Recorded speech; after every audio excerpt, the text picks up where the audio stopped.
Hey now, today we're going to take a look at Codenames from Czech Games Edition, designed by the infamous Vlada Chvátil. Now, Codenames, in keeping with Vlada's tradition, is completely different from all of his other games. This is a, let's say, deduction team game. One player on a team is going to be the clue giver. The other players on their team are going to be the guessers. And you can always going to have one clue giver, but you can have as many guessers as you want, technically speaking. And what you're trying to do thematically is you're trying to figure out where your deep cover operatives are out in the world. And you have to figure this out by guessing their code names, which are just a bunch of random words. If your team can guess your correct code names out there in the grid before the other players can, you're going to win. And, of course, there is an assassin that's going to try to kill somebody. Let's go ahead and take a brief look at how the game is played. Then we're going to come back. I'll let you know what I think.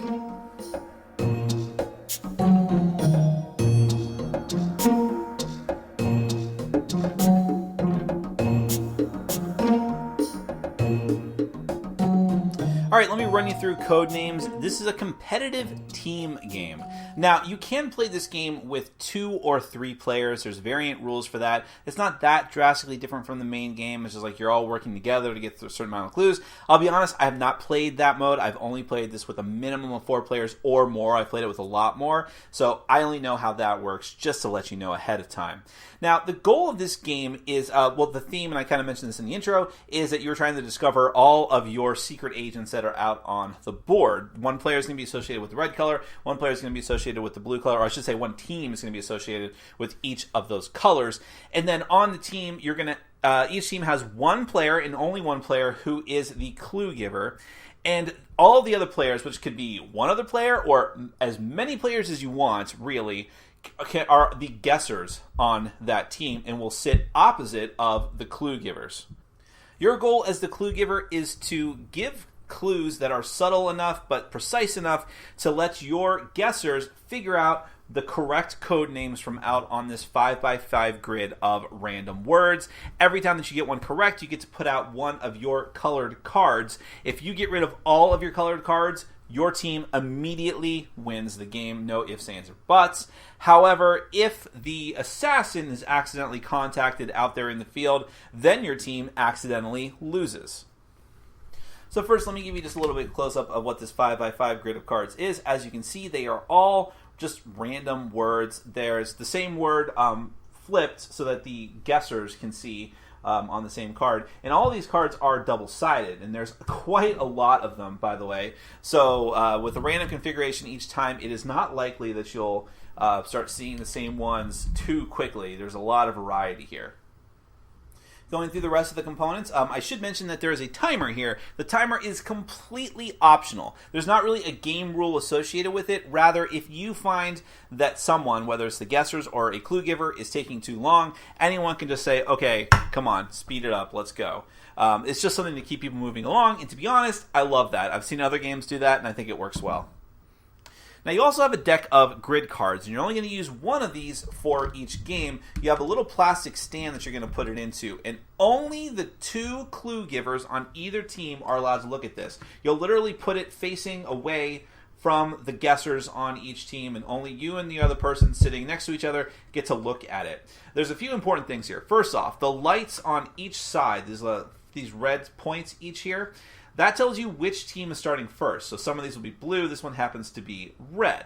And that's also important because if you're going first, since you have that bit of advantage, in order for it to balance out, whoever is going first, whatever team, gets the double agent. So because it was red, in this case, it goes over on red side. All that means is that red has one more tile that they have to put out in order to win because they're taking the first turn.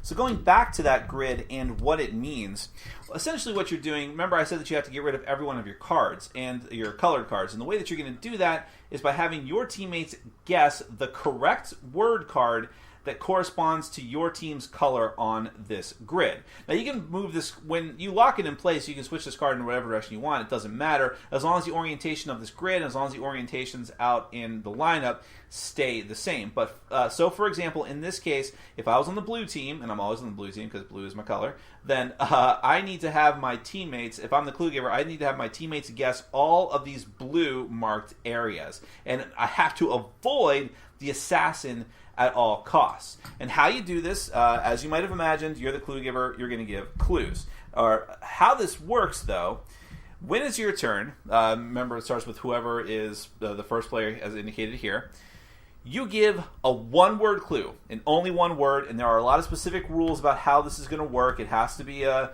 word that actually relates to the meaning of something out into the grid, and it can't be a hyphenated word or anything like that, okay? But in any case, you give a one-word clue followed by a number that indicates how many cards out there in the grid correspond to that clue that you're giving. And what you want to do is link together as many words as you possibly can, because number one, it's more fun, but also it's more efficient because this is kind of a race to see who gets all of their cards out first. Because I might want to try to link up honey and lemon.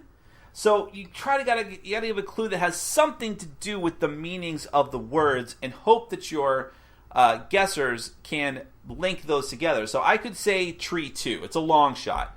And I will hope that they would be able to guess lemon and honey because both of those things come from a tree. Well, honey doesn't necessarily come from a tree. It's if there's a bee's nest. You get what I mean, okay?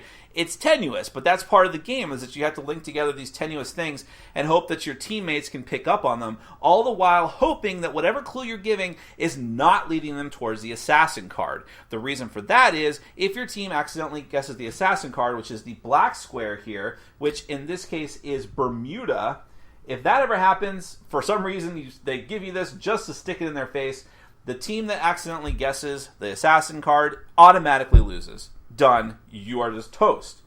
But if that doesn't happen, then let's say that my team correctly guesses lemon. First, you always do one guess at a time. You get to do a number of guesses equal to whatever number the clue giver says, plus one extra guess after that, assuming you're not stopped ahead of time. So if they guess that correctly, and I can't give any other kind of verbal clue or indication that they're right or wrong, I can only give that clue. Then I get to put out one of our blue cards. Then, because I said 2, they can guess again. Let's say that they mess up and I say tree and, I don't know, for whatever reason, they say line. Well, line is not associated with any of the colors, because line is all the way down here in the bottom corner. So that is a neutral character. That's a civilian. So I'll put that out, and that automatically ends a turn. They do not get an extra guess. If I was really unlucky, they would say a card that was my opponent's, which means they would steal it from us. So that's even worse, and that also ends our turn. And in whatever method you end your turn, either by stopping the guess, and you must always guess once, but you don't have to take extra guesses if you don't want to. Once your turn is done, it goes to the other player, and they get to give their clue, and they do it all over again. So the board starts to get, as the board fills out and more things get guessed, your options start to get more limited as well, which means it can be easier to guess.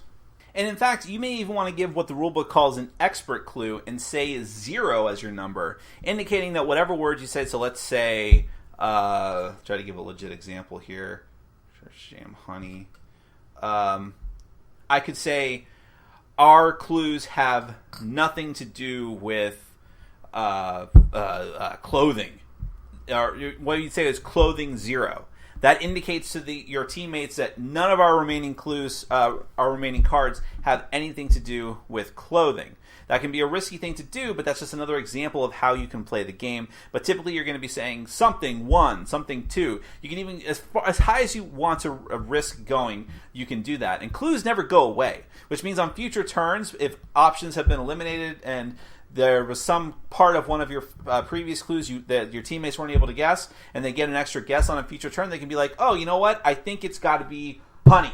Yes, with that tree clue, that was the other word. And boom, they can be right. And again, the first person to get rid of every one of their colored tokens, the first team to do that, is going to be the winner. That is essentially Codenames. Avoid the assassin.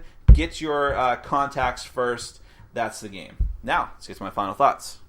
I always have to hand it to Vlada Chvátil because, again, like I said in my intro, he always does something completely different. Now, I don't think I like any of his other games that I've actually played, but I am more than happy to admit now that he has at least made me happy with Codenames. Codenames is an awesome deduction game. One thing I want to say right off the bat is that I see a lot of people defining this as a party game. In fact, it's on Board Game Geek right now in the party game category, and it's very, very high up on the list of party games.